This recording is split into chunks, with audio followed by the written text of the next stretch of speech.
Nakapahinga na si Jada. Thank God. She's feeling better at mababaw lang yung sugat niya. Pagkatapos ng brutal attack ni Mrs. Riley Ilesorio, makikitang iniwanan ni Mayor Ilesorio ang kanyang asawa.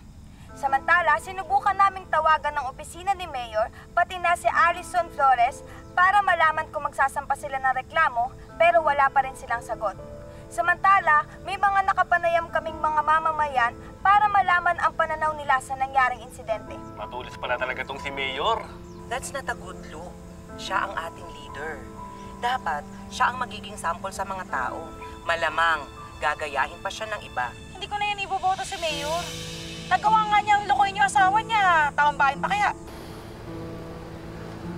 Kung alam ko lang na si Riley ang sisira sa akin, dapat matagal ko na siyang miniwalayan. This is the end of my career. Huwag mo sabihin yan. Huwag, narinig mo ba yung sinabi ng mga tao? Wala na. Tapos na yung political career ko. Sirang-sira na ako sa kanila. Tao ka lang naman. Pwede magkamali. Maybe people need to realize that you too can make a mistake. You're not a mistake, Alison. Mahal na mahal kita. Hindi ko na kaya tago yung nararamdaman ko para sa'yo. That's so sweet. Alam mo, happy ako na narinig ko yan. Pero, alam kong importante sa'yo yung career mo eh. Ayoko naman masira yung dream mo dahil lang sa akin. Maybe there's another way para harapin natin to. Marami ka ng pagsubok na pinagdaanan na mas worse kesa dito. But you've managed to overcome everything. Kaya alam kong kayang-kaya mo ito malusutan. Huwag kang paghinaan ng loob, okay? I believe in you. Thank you. Thank you for believing in me. Son, you're all I need to brighten up my mood. I love you so much. I love you.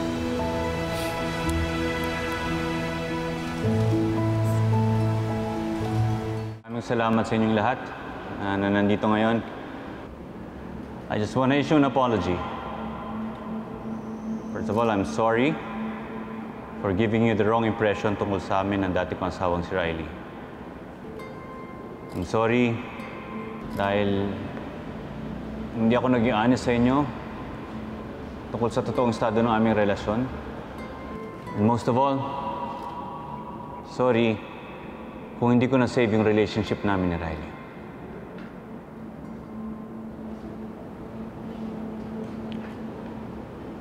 Gusto ko maging honest sa inyong lahat.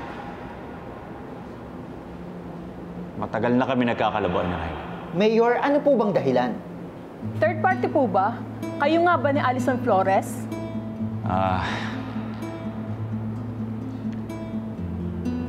Gusto kong sabihin sa inyo ang totoo. Alam nyo, hindi talaga kami magkasundo ni Riley. Kaming dalawa, matagal na kaming kasal, pero hanggang ngayon, hindi pa rin kami nagkakaanak.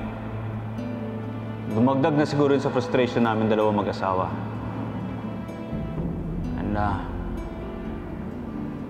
I'm sorry. Pero hindi talaga kami compatible.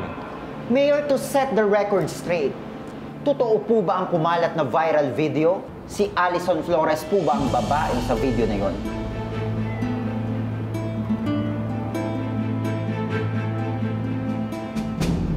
Again, I'm sorry. I know I'm a public figure. Pero may mga bagay-bagay ang gusto kong gawing pribado na lang.